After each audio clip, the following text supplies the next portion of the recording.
Okay, so in this video we're going to look at how to connect your email account to your device. So what we're going to go onto our main screen and then we're going to right click. So once we've right clicked, these options are going to come up. We're going to select System and then go down to Network. Once you're on Network, these options will come up. It's none of these first ones in the first bar. You have to then go on to Advanced. Once you're in Advanced, it's going to say Email. That's the first option. What we're going to do, we're going to enable server authentication, and then you're going to enter in your username. So don't enter in your full email address. So say our email is doriscctv@ltd@gmail.com. Just select the first part before the @ and then you're going to enter in your password. Then we're going to enter in an SMTP server. This will vary depending on what your email provider is. So for Gmail, it's simply just smtp@gmail.com. I think for Hotmail, it's smtp.live.com. So again, if you have, say, a Yahoo account, you're going to go onto Google and just search what is the SMTP server for Yahoo.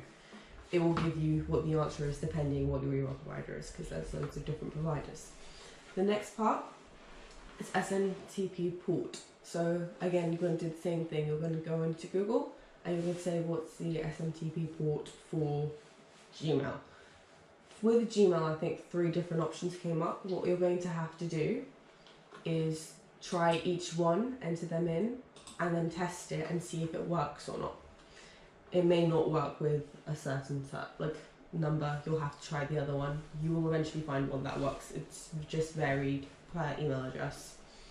Some of these servers need you to enable SSL/TLS. Our one has, so we've enabled it. Again, this is something else you can check on Google to ensure that your certain account needs it.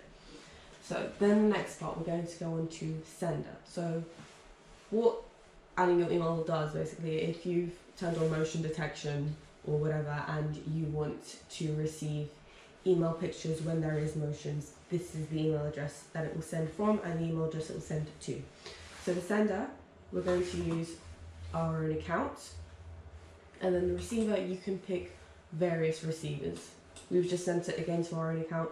You can add one of your personal accounts here, so the second sender, you can enter in your name, it will be your own account, all these things, and then you can pick enable attached picture, and then the intervals at which you want the pictures to be. So apply all of these settings and those will apply. One thing you have to do, you have to allow third parties to access your email.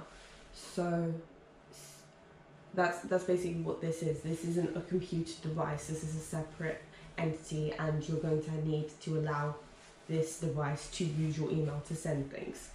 So what you do, for example, on Google, you will go onto your Google account, go into your settings, then go into security.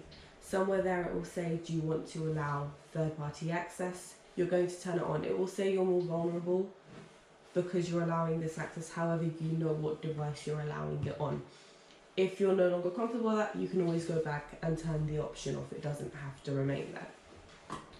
And again, if you wanted to know which part you can access the email, go on to System, Event, Linkage Action, and that's where it says Send Email. That option's there. Once you press Send Email, the email account that you're linked with, that's where it's going to be sent.